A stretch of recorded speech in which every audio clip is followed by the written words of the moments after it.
गांधी के सपनों का भारत, ग्राम स्वराज की स्थापना के लिए पंचायती राज संस्थानों को जिस उद्देश्य से गांधी ने सपना देखा, आज चुनाव का महाकुंभ बिहार में लगभग 8,404 पंचायतों में लगभग प्रक्रिया शुरू हो चुकी है।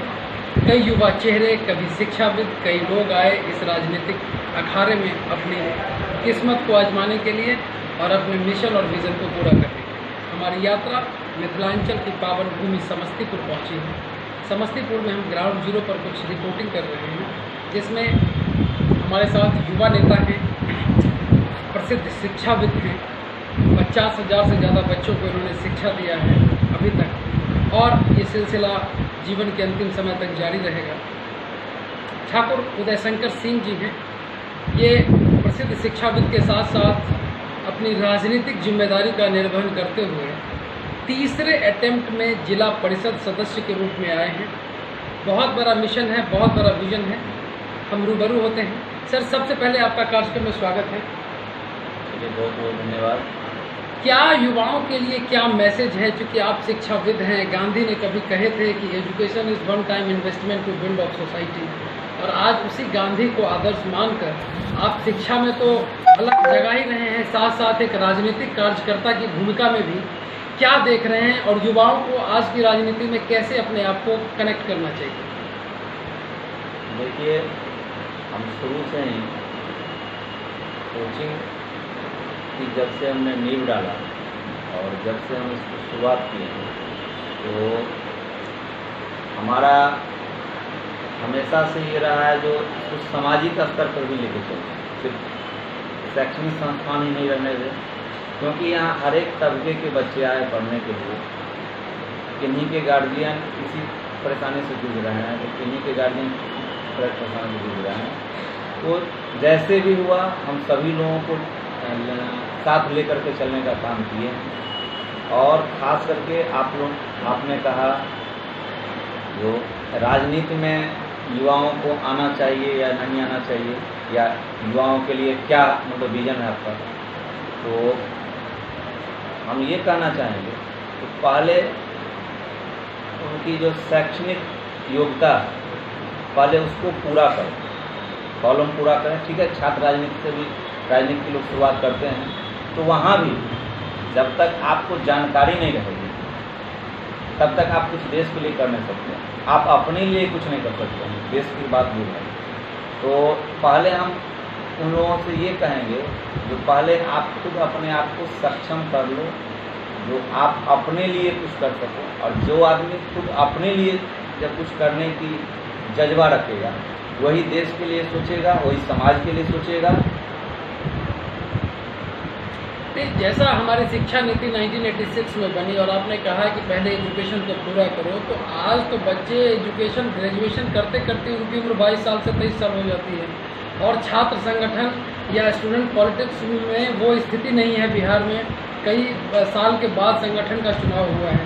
तो ऐसे में छात्र या जो छात्र जीवन में जी रहे हैं, वो राजनीति कहाँ से सीखें, राजनीति के लिए कैसे प्रेरित हों, उसके लिए रोल ऑफ इंस्पिरेशन क्या होगा?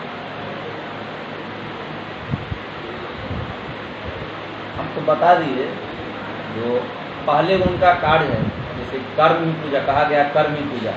तो आपने कहा छात्र के लिए पहले तो पढ़ाई जरूरी है, और पढ़ाई के साथ साथ राजनीति करें। कुछ जानकारी रहेगी तभी तो कुछ करेंगे ना।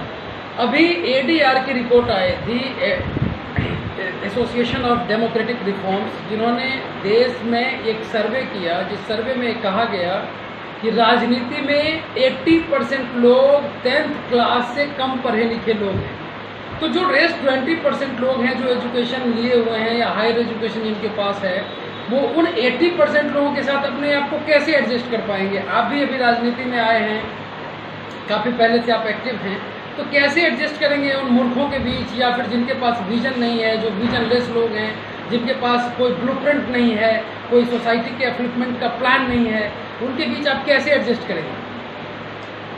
हम इस चीज़ के लिए ये कहना चाहेंगे कि वो बीते समय की बात है जी। अरे लोग कहते हैं जब जागो तभी सवेरा, तो पीछे क्या हो गया, पीछे की बात को बहुत ये नहीं करना है, आगे अच्छा क्या हो सकता है इस पर मतलब कि गौर फरमाना चाहिए या इस पर कार्य होना चाहिए? नहीं, अगर देश का नेशनल एवरेज देखें तो 25% लोग ही हायर एजुकेशन के रेशियो में आते हैं, 60% लोग लिटरेट हैं। 100 लोगों की आबादी में 60 लोग लिटरेट हैं और 25 लोग ही हायर एजुकेशन में हैं।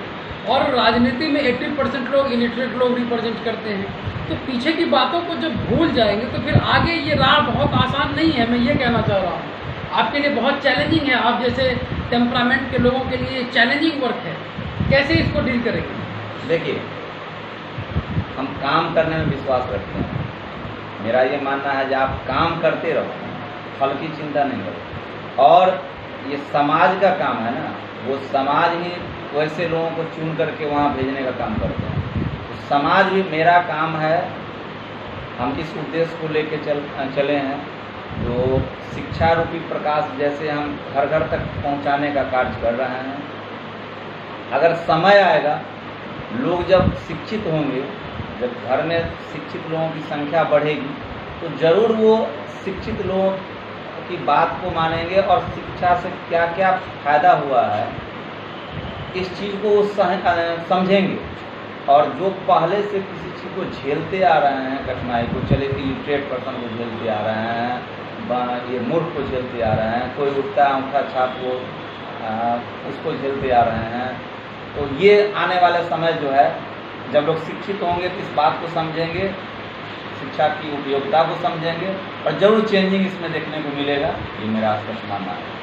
युवाओं के लिए एक मैसेज क्या देना चाहते हैं? आखिरी कटआउट आपका युवाओं के लिए, कि युवाओं को राजनीति में कब आना चाहिए? शिक्षा तो ले लेंगे वो, शिक्षा के बाद उनको राजनीति में आना चाहिए या नहीं आना चाहिए, इसके लिए बताइए।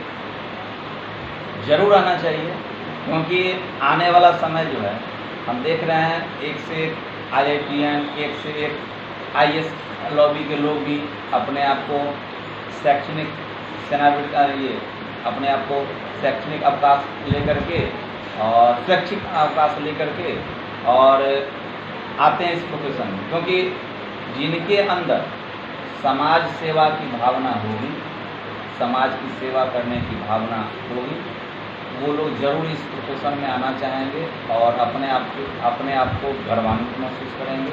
तो हाँ, चलिए, हम कुछ समाज के लिए किए। हमको भी कभी कभी ऐसा महसूस होता है, तो कोई आदमी अगर आते हैं अपनी बात को लेकर के, सर हमारा बच्चा किस ढंग का है, हमारी क्षमता नहीं है जाके यहाँ पढ़ाने की, और आप इसमें क्या कॉपरेशन करेंगे, तो उस समय हमको भी अच्छी अनुभूति होती है और लगता है कि हाँ, हम इस लायक हैं, लोग हमको इस लायक समझते हैं, तभी तो हमारे पास आए हैं अपनी बात को रखने के लिए और अपनी व्यथा को सुनाने के लिए।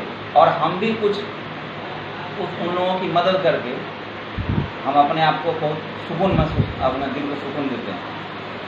5 जगह का कोई आदमी तीर्थ कर लेते हैं, तीर्थ यात्रा तीर्थाटन कर लेते हैं। हम तो कहेंगे जो वो 5 जगह का तीर्थाटन करने से अच्छा है जो 5 वैसे गरीब गुरबा जिसका घर नहीं बसा हुआ है, किसी के परिवार में किसी बच्ची की शादी है, कोई बच्चा अगर अनाथ है, उसके लिए अगर आप कुछ कर दें तो वो तीर्थ स्थान से, उस तीर्थ स्थान से जो आप घूमने जाते हैं वहाँ से आशीर्वाद लें, उससे बेहतर कार्य तो ये होगा जहाँ 5 परिवार को आपने संभाले, 5 जिंदगी को अपने। ऐसा माना जाता है कि भारत में जो अपना कल्चर और सिविलाइजेशन है, जो अपनी कला संस्कृति विरासत है, इसमें शादी विवाह में आदमी सबसे ज़्यादा पैसा खर्चा करता है। उसके बाद सेकेंड नंबर पे भोज भात में लोग पैसा खर्चा करते हैं। एजुकेशन और हेल्थ लोगों के जीवन में तीसरी और चौथे लेवल पे भी प्रायोरिटी लिस्ट में नहीं है। तो इसको आप सोशल अवेयरनेस कैसे करेंगे? नहीं, मेरा तो शुरू से ही करना है और मानना है, जो जीवन, ये किसी भी मनुष्य के जीवन के लिए स्वास्थ्य और शिक्षा ये दोनों सर्वोपरि है। इसके बाद ही कोई काम होना चाहिए। जैसे कि अब किसी शादी फंक्शन में या किसी श्राद्ध कर्म में लोग भोज भात करते हैं, बहुत बेहद पैमाना पे करते हैं, इस सब चीज़ को शॉर्टेज करना चाहिए। और अपने बच्चे को नहीं पढ़ाते हैं, और अपने बच्चे को नहीं पढ़ाते हैं, तो इस सब चीज़ को शॉर्टेज करना चाहिए। क्या कहते हैं, ये शुरू से चलते आ रहा है, शुरू से चलते आ रहा है, इसको कैसे मतलब करते हैं, इसको सोचना चाहिए। समाज को इसको सजग होने की आवश्यकता है।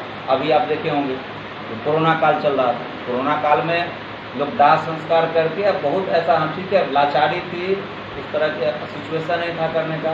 तो चलिए एक उसी से सीख मिला, जो बिना उस चीज़ को किए हुए भी तो मान के चलिए उनका सारा ये क्रियाकर्म हो गया और लोग उनका परिवार जिंदा है और सारा समाज तो उनको ये कर रहा है। जो चलिए सिचुएशन इस तरह का सिचुएशन, मतलब उस चीज़ को लोग प्राथमिकता में नहीं थे, प्राइमरी में नहीं सेकेंडरी में रहने दे। चलिए हुआ नहीं हुआ तो चलिए जिससे काम चल जाए, जो मेन काम है भविष्य बनाने का, बच्चों के ऊपर खर्च करने का, पढ़ाई पर, स्वास्थ्य, इस पर लोग गौर फरमाएं। जैसा कि आप ठाकुर उदयशंकर जी के नाम से ही स्पष्ट हो रहा है कि ये शिक्षा की अलग जगह कर समाज में एक नए तरीके से उदय लाना चाहते हैं, जो इनके नाम का शाब्दिक अर्थ भी है।